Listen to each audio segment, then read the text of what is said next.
Hello, everyone. It is Perry back here in the studio with an exclusive Collider interview, one that I am very excited about right now because you know how I feel about Blumhouse. You know how I feel about horror. And right now I get to sit with the director of Fantasy Island, Jeff Wadlow. How you doing? I'm doing very well. Yeah. I'm excited to be here. Thanks for having me. You should be. I feel like a Valentine's Day opening for this one is kind of right on the money. It's sort of perfect. I mean, it's kind of the ideal date movie in that there are fantasies and there are fantasies gone wrong. Yeah, there's a lot of fantasies gone wrong, but there's a nice, I would even say serious romantic tinge to it that I wasn't quite expecting that you work in well. Yeah, there's some genuine emotion. It's not just like a body count horror movie. One of the big themes of the film is regret and living your life in a place of regret and how that can make horrible things happen in your life.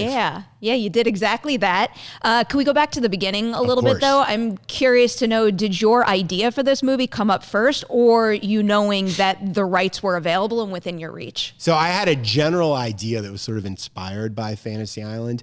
And I was talking to another producer, who's actually a friend of Jason's, and he mentioned to Jason that we were working together. Jason heard the idea, and he went and got the rights to Fantasy Island. He said, why don't we just do the movie? And the other producer was very gracious. He said, go do it with Jason.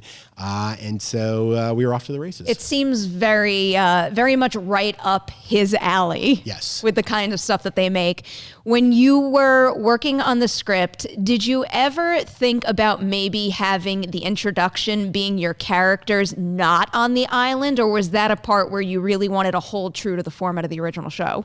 It's something we definitely talked about, and we certainly got the note in development. Wouldn't it be interesting to meet these characters in their normal lives before their lives are changed forever on Fantasy Island? But there is this incredible elegance to meeting them as the plane arrives and as the door opens. And it was such a part of the rhythm of the show that I really wanted to embrace it with the film. And my co-screenwriters, Chris Roach and Jill Jacobs, ultimately agreed.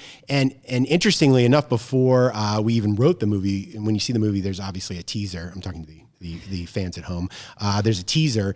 But originally, it didn't begin with that teaser. Originally, the movie began on the beach with Mr. Rourke's assistant, Julia, and the first line of the movie was the plane. And I always felt that was really important, that we have that as kind of an iconic moment very early in the film. So it is the first line of dialogue you hear after the title. I'm just curious, because the three of you have worked together often. Like, what is your favorite horror movie, or what's the type of horror movie you gravitate towards? And what about the two of them? Because you tap into so many different spheres in this movie. Well, this is a big genre mashup. You know, obviously it's largely a horror movie, but there's time travel, there's sci-fi, there's intense drama. There's actually quite a few laughs, I believe, because we're basically doing 4 different movies. But my favorite kind of horror is character-based horror, right? It's what Blumhouse does so well. It's when you have characters who are on a journey, who are going to be tested and changed by their circumstances. When you get a chance to connect with them, that's the best kind of horror, because it's not just about gore, it's about feeling something real. Wholeheartedly agree with that. So 4 fantasies here. Why specifically the number 4? And was there any particular fantasy you found toughest to weave into the overall narrative at play? Well, there are 4 because I thought a lot about the structure of the show. You know, the show always had 2 fantasies over 2 hours. I'm sorry, over 1 hour. So we were doing a 2-hour movie, so 4 seemed like the right number. As far as the specific fantasies, you know, we just started off by looking at all the episodes. We basically came up with log lines for the different episodes. We didn't watch them all again, but we looked at them all the plot descriptions, and we remembered our favorites, and we wrote them down. And then we started riffing and trying to come up with fantasies that if we were just redoing the show, fantasies we would want to see in an episode of the show. And then we started to push those through the filter of the larger idea I'd brought to the film about how they might be all related. Was there anyone that was the most difficult to shoot, especially working on Fiji, which sounds like a dream come true to me, but I imagine there are some serious production challenges that come with that. They were all difficult to shoot. None of them were easy. You know, part of making a Blumhouse movie is that you have a very limited budget.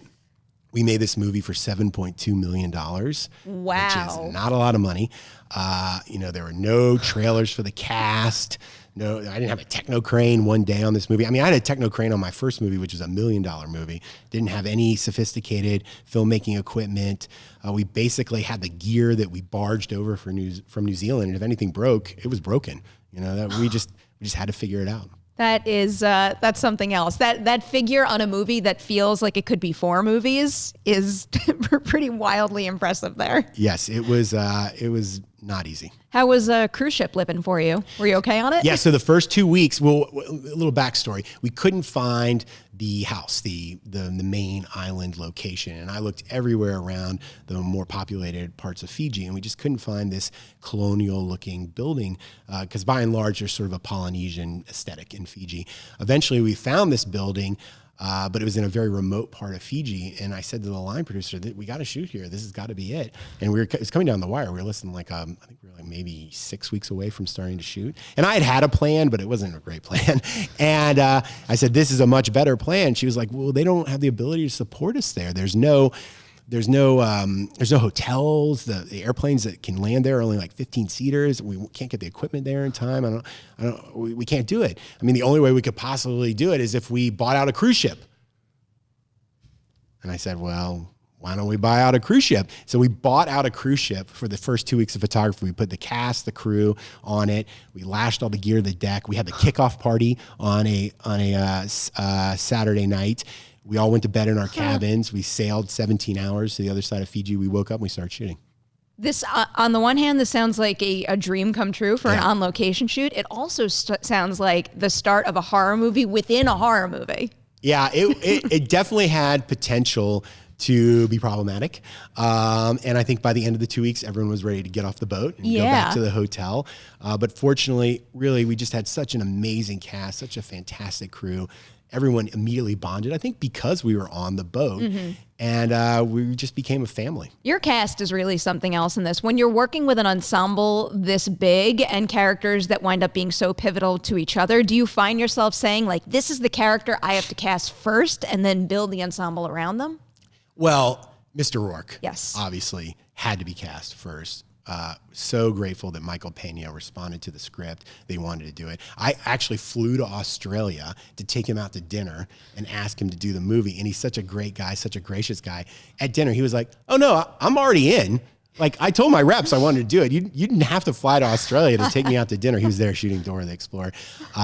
So that was obviously the most pivotal role that needed to be cast. And then the rest just sort of fell into place. You know, some we cast very quickly. Lucy obviously was cast very quickly. Austin Stoll was honestly the first actor that read any words that I had written for the movie. But we were trying to go a different way with Patrick, even though I knew he was right. And ultimately, I was just like, it's Austin. I mean, we can't keep trying to force this to be something it's not. Austin is the guy. Yeah. He got the part when the second he read, it took us a little while to realize that, you know, he is it. Other actors sort of emerged over the course of the process of casting, but ultimately we got the perfect actor for every part, because one of the things I really believe is I always cast the actor, not the role. Which means I'm looking for someone interesting who brings something from their own life to the movie, to the story, and adds all these dimensions that I could have never fathomed. And as soon as I find that, I know that that's the person. I dig that approach quite a bit. As an actor's director, jumping from scenarios that are so different from each other, do you find yourself, I mean, maybe you scheduled it in a way where you can knock out one fantasy at a time, but they all fall in like different subgenres. Do you find it challenging to adjust from one to the other and then back again? No, because there was this sort of overriding theme of emotion and living in regret, and we tried to make sure it permeated every story. So even though I was attacking different genres almost within each fantasy, I wanted it to have these unifying themes that kind of brought it all together. And to be honest, my student thesis film was very similar. It was a movie I made called The Tower of Babel, which was 3 different stories, a drama, a comedy, and a thriller that ultimately came together in a surprising way. So in many ways, I've been waiting to make this movie my whole career. That's so cool. Is that available to watch online? Yeah, it's on Vimeo, yeah. Shit. Now you know what I'm going to do after this. To wrap up here, I have a long answer for myself for this question, but it's a conversation we have a lot because everyone's always like, you know, we want more original stories out there. But I find that there's great value in reboots and adaptations, you name it. What does rebooting a property mean to you? What is the value to that? What do you want to bring out to audiences who maybe didn't experience Fantasy Island earlier? Well, I mean, I would like to believe it's a very original take on the property. When we first started discussing it, like many fans, I get tired of reboots and remakes and this idea that they just trot out something that we've heard of before and just do something slightly different. And then they're like, hey, it's new, but you're like, it's not. That gets frustrating. So I thought Fantasy Island was ripe for a reimagining because so many people have forgotten it, right? Like I would say if you took a survey of the average movie-going audience, probably more than half have never even heard of the TV show, which for me means it's the perfect time to reintroduce it because not only is it going to feel fresh and new to a lot of people who've never heard of the show, but the show itself was so great. There's such great underlying material there. It's such a great idea. It's such a wonderful format for telling character-driven stories that it should be out there and it should be presented to the audience so that it can become a part of the pop cultural conversation again. Absolutely. When you have a concept that is that intriguing and also has such opportunity for growth, especially in the time period and the kind of audience that you're going for, like why ever stop? Especially if you could put your own spin on it. And this is definitely something I've never seen anything quite like it before. So Jeff, huge congratulations to you and the team. Thank you for being here today. Thank you for having me. I'm very excited and thanks for watching the movie. Of course. Guys, keep an eye out for Fantasy Island. Check it out in theaters, hits theaters Valentine's Day. Please do not leave this interview without liking and sharing it. You know where you should go after you see this interview, maybe our interview with the cast. Or how about a brand new episode of Hocus Focus, all up and running on the Collider Video and Collider Interview channel. We will see you soon with more Collider exclusive conversations.